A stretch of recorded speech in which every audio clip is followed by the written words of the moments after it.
uncle atabese osimenuanom anti Xposed ahwefo ene munina me menuanom na ensema abetudwa me pese ye di hu komo etwese se wo kai ebro bi etwemu a on se Ghana no e depend time bi obi a trendy ana obi a be relevant in the society ebedu baby na yenua papa ana ye papa Councillor Lutrod Ojina baby no can say me if you are somebody I would title no say musicians for na wo Ghana ni na no enum na omo tuni ni na no basically bebre na it's about their life omo tenase anopa ewia enumre di omo komu no eno na omo beto sa enum no de de eno na omo de fa omo beto enum de de e kire it is enum no aye depression nyuma that artist no or go through depression enija that artist no or go through enije eyawale a bibia omuye bia no it has something to do with their personal life and then America say yenua ba Wendy Shay and Ghana for enwan say bosumi atwem kakra ni bosumi atwem kakra ni ene wode enum bi ebaaye enum ni na din dey survivor na survivor yi obabi atie ana obi atie o say enum we dey come on manya Broken Heart ana Wendy Shay wenya Broken Heart sa enana enkofo eka e ma dodo na emana to be frank embeme bi atie o makoma won say enum eba sa na ekoma nkofo a efo mo na they don't want to let it go maybe tie na girl bi a Broken Heart mento nti ma o manya Broken Heart embeme bi ebu onkwase ne nyoma no say enum we dey no mu fendi agro it oko TikTok oko Facebook oko Instagram na embody ye shot of video na enwan road atum tender fire tarafaga ni it was so emanyu ni didi utrim say you we otu ye na nkofo so still and say ana Wendy Shay ayebe na tu ime beka so otu amayen but wo ba otu ade we dey hwemu a wonya Broken Heart sa same way na Wendy Shay won say na Ghana for criticize the emano na we and twemu ya yenua bema Giovanni Caleb on 3FM Drive na wo interview Wendy Shay and wo ka say you know me ma unko and then mama be say this question say survivor enum na e course no Ghana for say wenya Broken Heart it tell us something now this is what she said mami enridi emao I say Ghanaian songstress Wendy Shay has reiterated that the story of a heartbreak featured in her single Survivor is true. She told Giovanni Caleb on 3FM Drive that she chose to make music out of her pain as that was her art from which she could express herself. Wendy Shay's Survivor became a global anthem for a player to stand against cowering in the face of a broken heart. After millions of views and streaming worldwide, Wendy Shay details the motivation behind the classic hit song. And I see, she said, I had a feeling that a lot of people or some Ghanaians choose to make fun of the fact that Wendy Shay said she is suffering from a broken heart. So I felt like if life gives you lemons, you make lemonade. Yes, it was my personal experience and I decided to make music out of it to help other women who are going through such situations to go through such situations, overcome it because we are soldiers. As an artist, that is what I am supposed to do. It is not me catch you say oye nyuntuni a Ghana yi na asema me tuma chen say oye nyuntuni na owo Ghana. Omo ko depression mu a on be poe. Ba me bi say o. It doctor wako Broken Heart ono so be nden. Lawyer wako Broken Heart mu. Ana hospital bi oti baby obe ne den. It nyuntufo ne de omo komu bia no na ma be poor mo out. No matter making money out of it. Now him and to four pen and me when say I will Ghana hano whatever they go through a point kakra no ma ama battle because say yesika say no komua and na quick free buy me yesika me say no to say wa hit pen or hit ye no sika ne fa ne nsem it is say nyum no me so be to be pa say nyum na me nyampo ebedu baby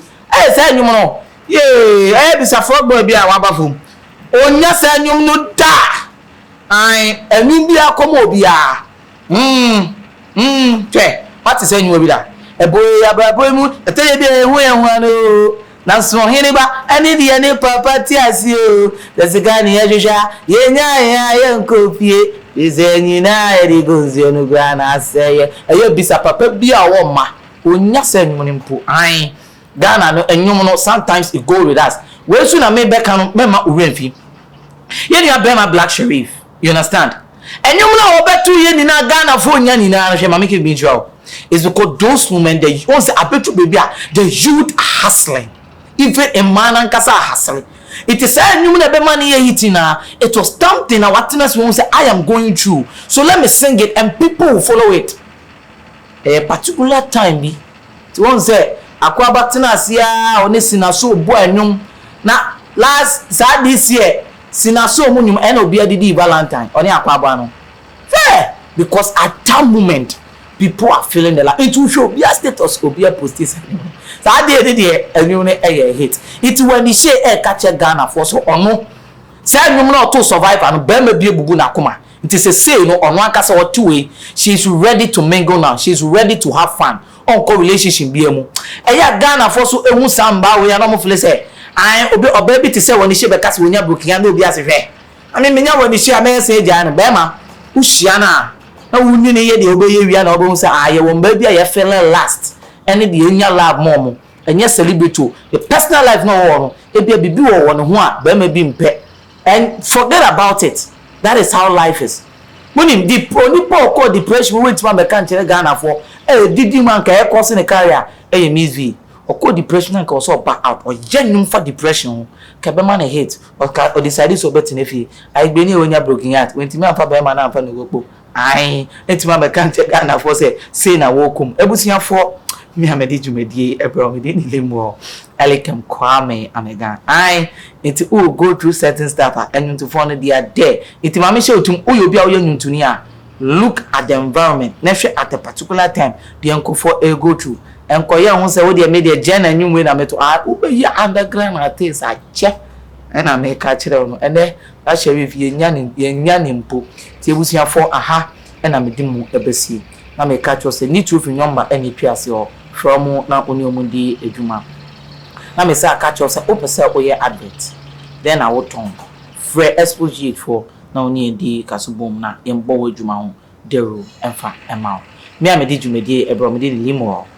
elikem kwame ameda na so untumi so afrɛ me Kent na me mecho so that Sunday the besishia bye bye Mira, the we are in Sway Esifa Bay. Now a damn has sent swing, and then the one from me and shades the pan, the own fraud bill. Sunny Santi, and I'm in front of it. A bram see there in way. Let me jaw what to coin, and I'm a catcher say, Confine neat roofing system for no matter dying so my end, and I'll call for a quantum for my Tamaquafwa, or my dying so I share, then you. Now, Mira, neat roofing system for summer walking. A damn pan, a dance from one, tinchina ching, as I said, one, and some boy dance from my end. Or they would see. When him says, he can't wire thing, and I will yard the answer. I was so yard the eye, betting your chama we and unti, and I'm a share will say, Confine neat roofing system for Nanka, Omaya Jumay. Atia, Nansu Emui, neat roofing system for when Quandia, Ometani neat the Amayan. Enti, a Kobani say, open woodwork, metal trust, rain gutter, rate cap, valley, IBR, IDT, DSR, any Piaka home they are, any not transfer neat roofing system company. Yamau free estimation, any free transport, and our friends so your poor down Sumawa, a chaye pa, and it just some neat roofing system company at the Abani say, what the promotion change pan or diaba, say they, if it's Sabre, Equisi say, you better bronya bury no, open neat roofing system company, a catch it, see and kobo down Sumawa, a candia out the bow down so pet and I'll bet Tiaka, near do a chi aqua down a swamma free, I won't tiare. As I mind casting in Patem, neat roofing system for Ababia among Krabatani Bio, Parker so, Protua Station, store number 44, I and GRA office in the Dinshanimu, a Muntre Mubiano, Fîrẹ neat roofing system for Ewo 0553 817122 and 0557 453973. Neat roofing system, quality is our hallmark.